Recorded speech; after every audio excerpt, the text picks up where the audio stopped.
Yan. Hello guys. Di na kamo guys. Wala man yapon kamo na akon makita. Diin kamo na. Siguro ang iban papuli na. Pero ang iban siguro gasikat yapon eh. Sa malayo na nga lugar haraw. Katubuhan no. Tubo na ila tubo.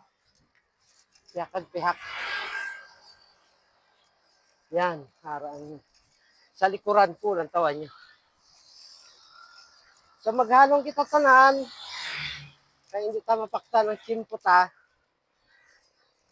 Basi mag-ulan. Di ba? Okay. Alright.